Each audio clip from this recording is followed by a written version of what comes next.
Inquilinismo vem de inquilino. Inquilino é um ser vivo que mora em outro, utiliza outro como a sua própria casa, sem prejudicar este outro indivíduo. No exemplo que nós temos do peixe-agulha e do pepino do mar. O peixe-agulha utiliza o pepino do mar como a sua proteção.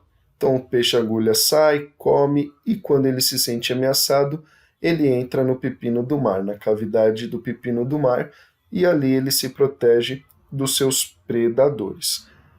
O peixe-agulha se beneficia, o pepino do mar não se beneficia, mas também não se prejudica.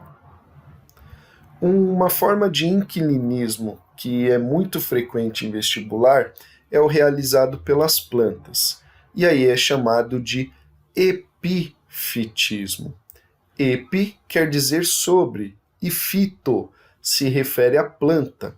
Então, epifitismo é o inquilinismo realizado por plantas. As plantas que fazem isso são chamadas de epífitas, plantas que vivem sobre outras plantas. E aí aqui nós temos o exemplo das bromélias vivendo no galho, no tronco de uma outra árvore. Também as orquídeas fazem isso. As bromélias e orquídeas competem com a árvore por algum recurso, seja luz ou seja água e nutrientes? Não competem, elas só utilizam dessa outra planta da árvore para ter um maior acesso à luz solar, a condições melhores de vida.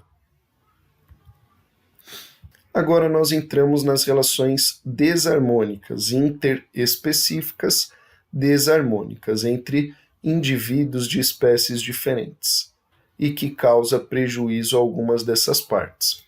A competição interespecífica. Então eu vou utilizar do exemplo dos leões.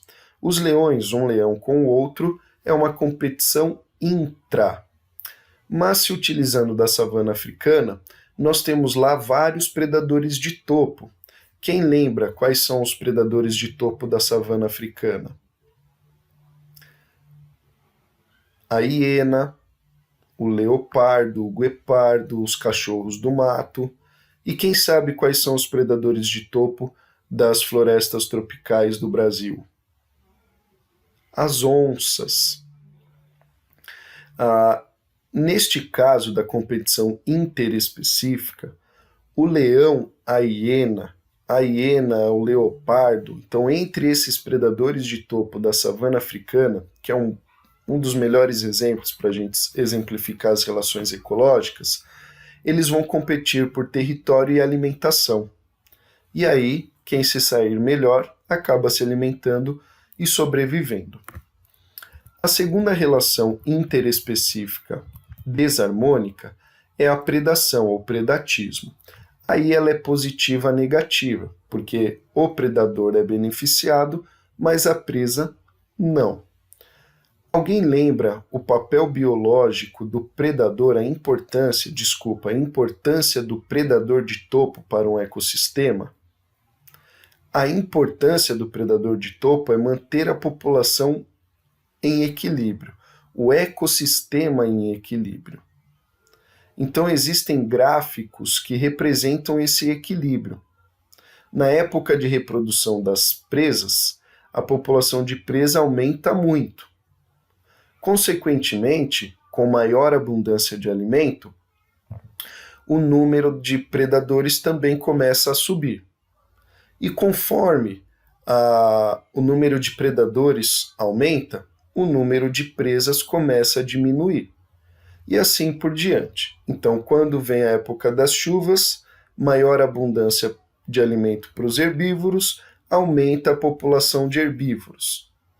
Consequentemente, aumenta a população de predadores. E aí vai diminuir um pouco a população de presas. Então é uma dinâmica de populações aí. Aumenta, diminui um pouco, aumenta um pouco, diminui um pouco, mantendo em equilíbrio. Então, com a abundância de alimento, aumenta um pouco o número de indivíduos da população. Com a escassez de alimento, diminui um pouco o número de indivíduos da população.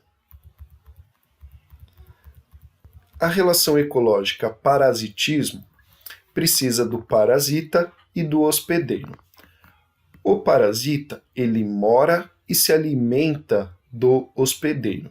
E aí existem alguns tipos, 2 tipos de parasitas. Os ectoparasitas, que são piolho, pulga, carrapato, e os endoparasitas, que são os vermes, lombriga, solitária, esquistossomose, amarelão. Este parasita, ele pode também acabar se prejudicando caso o próprio hospedeiro venha a morrer. E aí o parasitismo também pode ser aí um negativo.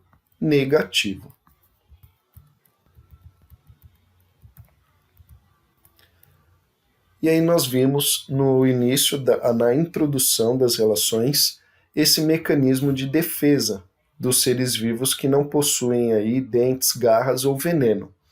É a camuflagem. Consegue achar o anfíbio? Este anfíbio provavelmente é um sapo, um marrão ou uma perereca?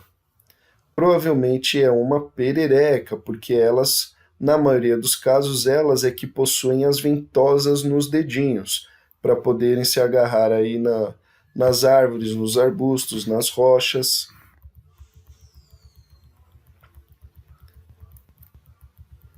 Até aqui, pessoal. Dúvidas? Então vocês já podem terminar o capítulo respondendo o questionário. Até a próxima unidade.